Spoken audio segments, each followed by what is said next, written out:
The other day, I was talking about how the education system kind of fails people when it comes to teaching them about real parts of life, like filing taxes or buying a house or applying for a loan or how to invest in the stock market. So in this video, I'm just gonna touch every step of the process of buying a house. I'm not gonna go in depth about any step, just so I can keep the video kind of short. But I'm gonna go from point A to point B. I'm gonna go from the very beginning to the very end. So when you're thinking about buying a house, the first thing you want to do, ideally your credit score is going to be like 620 to 640 at the bare minimum. But the first thing you want to do is you want to contact a loan officer or a lender, they're sometimes called. And I have a few that I can recommend if you want to talk to somebody. And you can have like a 5 or 10 minute conversation with them. They can kind of ask you questions about your finances, see where you're at, talk to you about what you want to be paying monthly, talk to you about different loan types, where your credit score is, what your debt to income ratio is. If it's too low, they can give you some tips on increasing it.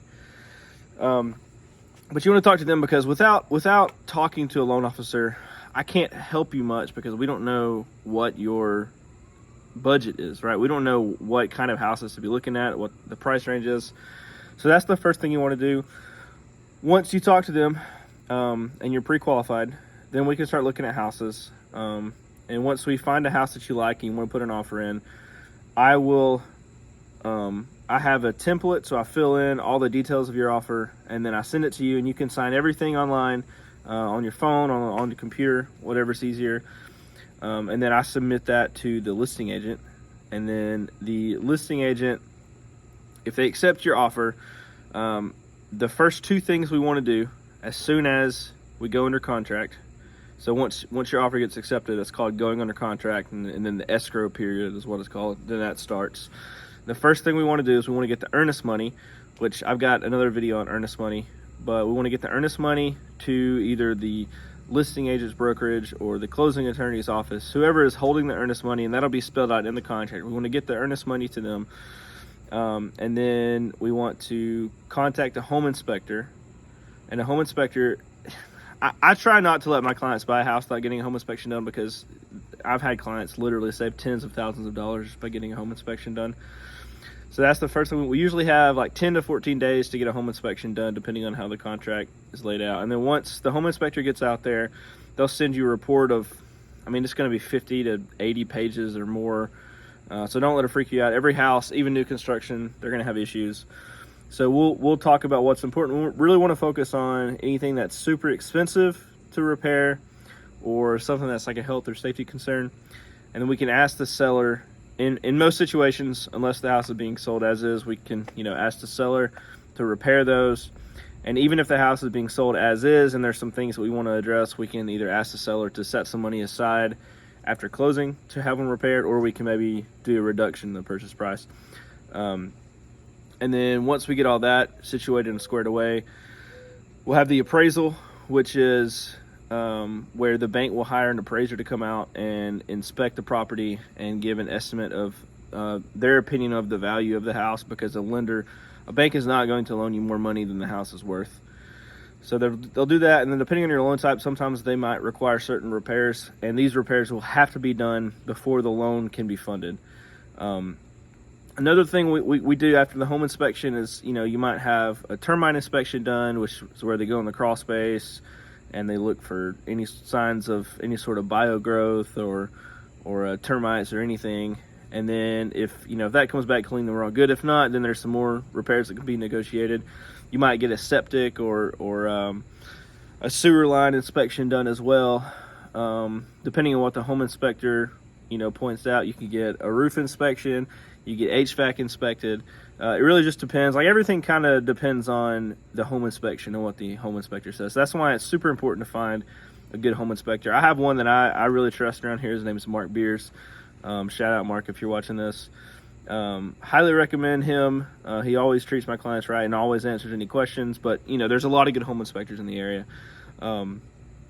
So after that, the appraisal is good. Assuming the appraisal comes back at value and there's no repairs, Then typically it's not long after that we'll get the clear to close. There'll be a lot of documents that you'll have to sign and a lot of tax documents you have to get into your lender. So make sure you do all that as quickly as possible. Once you have the clear to close, we will set up the time that we're going to actually do the closing, and then the day of closing, you'll sign a ton of paperwork. So get some good wrist workouts in beforehand. But you'll be there typically, anywhere from 30 minutes to an hour, hour and a half, depending on what all needs to be signed or how quick they can get everything done. And then once you sign everything, unless the contract states otherwise, in most situations you'll get the keys right then, and you own a house and you can move in. There's a few things to do after closing. I always recommend my clients to change the doorknobs on the doors, because you just never know who's gotten keys to the house over the years. So I think just for safety reasons, I would do that.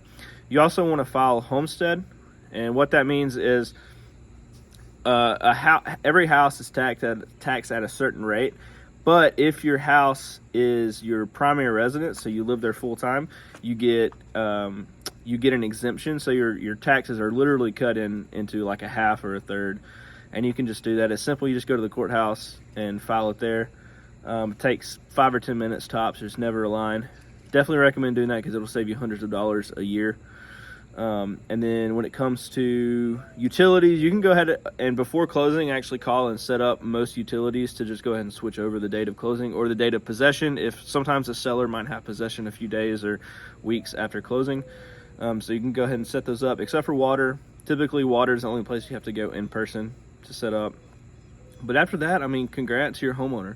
I'm going to post this video, and if you have any questions, just let me know. I didn't go into detail on any of these for a good reason. It just would take too long. It's already a 7-minute long video. Yeah, so if you have any questions, shoot them my way. I can do a more in-depth video on any certain aspect of the process that doesn't make sense to you. The biggest thing to remember when you're buying a house, and I try and tell this to every single client I have, there is no such thing as a dumb question. Buying a house is the biggest purchase of your life. You should understand every step of the way. That's one of the reasons I'm making this video, because I think there's not enough education about the home buying process. Yeah, that's pretty much all I got. If you have any questions, shoot them my way. This is Austin Matthews with eXp Realty.